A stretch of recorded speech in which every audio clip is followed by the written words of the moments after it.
एक समय की बात है। एक कारपेंटर था जो बहुत अच्छे अच्छे घर बनाया करता था। वो अपने बॉस का सबसे अच्छा कारीगर था। उस कारपेंटर के जैसा घर पूरे शहर में कोई नहीं बना सकता था। जब भी कोई इंसान उसके हाथ से बना हुआ घर देखता तो वो उसकी बड़ी तारीफ किया करता। ये कारपेंटर 40 साल से अपने बॉस के लिए काम कर रहा था। अब उसकी उम्र 60 साल की हो गई थी। उसने सोचा कि मुझे अब रिटायरमेंट ले लेनी चाहिए। तो वो अपने बॉस के पास पहुंचा और बॉस से कहा कि बॉस, मुझे अब रिटायरमेंट चाहिए। मैं 40 साल आपके साथ मिलकर बहुत अच्छे से काम कर रहा हूं।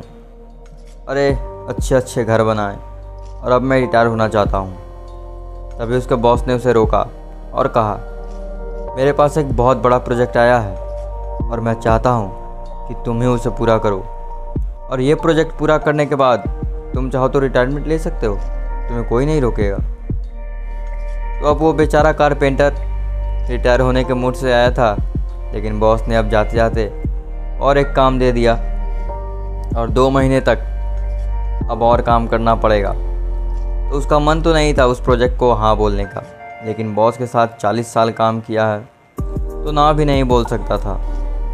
इसलिए उसने अपने प्रोजेक्ट के लिए हाँ बोल दिया। अब उस प्रोजेक्ट पर काम शुरू हुआ। तो कारपेंटर जैसे पहले काम करता था पूरी शिद्दत के साथ, पूरे दिल से, अब उसने वैसा ही काम नहीं किया। उसने बहुत ही ढीले तरीके से और जैसे तैसे करके उस घर को बना दिया।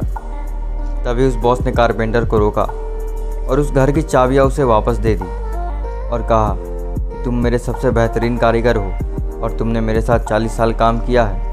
अब तुम रिटायर हो रहे हो, इसलिए मैं तुम्हें एक तोहफ़ा देना चाहता हूँ और वो तोहफ़ा ये घर है जो तुमने अभी अभी बनाया है। उस कारपेंटर ने जैसे ये सुना उसके मुंह से ये सब निकला, काश काश मुझे ये पता होता ये घर मेरा ही होने वाला है तो मैं इस घर को अपनी पूरी ज़िंदगी का सबसे अच्छा घर बनाता। इस घर को मैं अपनी पूरी शिद्दत और मेहनत से बनाता। दोस्तों, हमें इस कहानी से ये सीख मिलती है कि हमें ज़िंदगी में ये जो काश शब्द है ना, ये बोलने की ज़रूरत नहीं पड़नी चाहिए। काश मैं ऐसा कर लेता, काश मैं वैसा कर लेता, काश मैं वो जॉब छोड़ देता, काश मैं ये जॉब कर लेता।